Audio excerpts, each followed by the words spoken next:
उत्तर प्रदेश में खाद की किल्लत बढ़ती जा रही है। किसान यूरिया को लेकर समितियों के बाहर लाइन में लगने को मजबूर है, लेकिन भ्रष्ट सिस्टम के आगे वो बार बार हार रहा है, क्योंकि जो नियम और कानून किसानों को बताए जा रहे हैं, उन्हीं नियम और कानूनों को ताक पर रखकर किसानों के साथ भेदभाव किया जा रहा है। किसी को जितनी चाहिए उतनी खाद मिल रही है और किसी के लिए एक बोरी भी नसीब नहीं हो रही। खाद को लेकर मारामारी, किसानों की बढ़ी परेशानी। यूरिया की बढ़ी किल्लत, आपस में भिड़े किसान। महोबा से लेकर आगरा तक यूरिया को लेकर संग्राम। खाद को लेकर यूपी में एक बार फिर से किल्लत देखने को मिल रही है। किसान सहकारी समितियों के सामने खाद को लेकर सैकड़ों की संख्या में लाइन में लग रहे हैं। हालात ये हैं कि जगह जगह खाद को लेकर मारामारी मची है। ये तस्वीरें महोबा के जैतपुर सहकारी समिति के बाहर जमा किसानों की हैं, जहां यूरिया लेने के लिए सैकड़ों किसानों की भीड़ सुबह से ही लाइनों में लगकर अपने अपने नंबर का इंतजार कर रही है। लेकिन हंगामा तब खड़ा हो गया जब समिति ने किसी को खाद दी और किसी को खाली हाथ लौटने के लिए मजबूर कर दिया।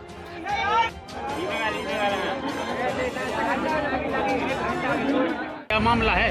खाद क्या है? कौन सा खाद? यूरिया। क्यों नहीं मिल रहा है? अब मेरी को 6-7 बोरी दे, को एक ही बोरी नहीं मिल रही है। खाद नहीं मिल रहा। कहाँ से आई? कभी कोई शिकायत की? 3 दिन से परेशान है। हर दे आउ तो भी देता ही नहीं है जी, फेंक दिन बाहर हो बस। हालात ये है कि किसान खाद के लिए हर दिन अपनी बारी का इंतजार करते हैं, लेकिन भ्रष्ट सिस्टम के आगे वो हर दिन हार जाते हैं। सारे नियम और कानून ताक पर रख दिए जाते हैं, किसी को एक भी नहीं और किसी को जितनी चाहिए उतनी खाद दी जा रही है। 6 बजे आ गए थे यूरिया के लिए, इसमें मोहर भी लगवा लिया, लेकिन तब भी खाद नहीं मिली। किसी को फेंगा से भी खाद मिला है और खाद हमको एक बोरी भी नहीं मिली है, किसी को 6-6 बोरी मिला है। सवाल है कि क्या सहकारी समिति में खाद की आपूर्ति कम की जा रही है ताकि कालाबाजारी को बढ़ावा दिया जा सके, और अगर ऐसा नहीं है तो फिर किसानों को पर्याप्त मात्रा में खाद की आपूर्ति क्यों नहीं की जा रही? आखिर किसान लाइनों में लगने और अपने नंबर को लेकर एक दूसरे से झगड़ने के लिए क्यों मजबूर हैं? दरअसल किसानों को इस समय डीएपी से ज्यादा यूरिया की जरूरत है, क्योंकि गेहूं, मटर और चना की फसलों में छिड़काव के लिए यूरिया की जरूरत पड़ती है। सहकारी समितियों में यूरिया की आपूर्ति नहीं होने से किसान परेशान हैं, क्योंकि सिस्टम में बैठे लोग किसानों के साथ भेदभाव कर रहे हैं। वहीं आगरा में यूरिया की कालाबाजारी रोकने के लिए प्रशासन ने कड़ा रुख अपनाया।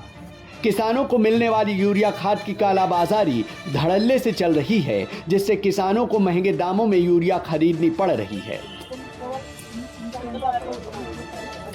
इसकी जानकारी जैसे ही प्रशासन को मिली, फतेहाबाद में खाद के अवैध भंडार पर छापा मारा। ताला तोड़ा तो अवैध गोदाम से प्रशासन को 256 बोरियां यूरिया खाद बरामद हुई। बट वो जो बिल की सिद्ध नहीं हो पाया वो सही है या नहीं है। उसके बाद हमने वहाँ से जब यूरिया कट्टे निकलवाए तो 256 कट्टे निकले हैं, जो हमने सीज करवा के सरकारी गोदाम पे हम भिजवा रहे हैं और आगे की प्रक्रिया जो हम शुरू करेंगे। गलत पाए जाने पे विक्रेता, ये जो दुकान वाले हैं, उनके विरुद्ध FIR कराई जाएगी और उनका लाइसेंस जो है उसका भी निरस्त करने का प्रक्रिया शुरू की जाएगी। क्योंकि जिस शख्स ने यूरिया खाद को गोदाम में डंप किया था, वो प्रशासन को उससे जुड़े दस्तावेज नहीं दिखा सका। ऐसे में प्रशासन ने आरोपी के खिलाफ FIR दर्ज कर कार्रवाई की। सोचिए, एक तरफ किसान खाद के लिए परेशान हैं, वो समितियों के बाहर कड़ाके की ठंड में एक बोरी खाद के लिए दिन भर लाइनों में लग रहा है, और दूसरी तरफ अवैध भंडारण कर मुनाफाखोरी की धंधा चलाया जा रहा है। Bureau report, news.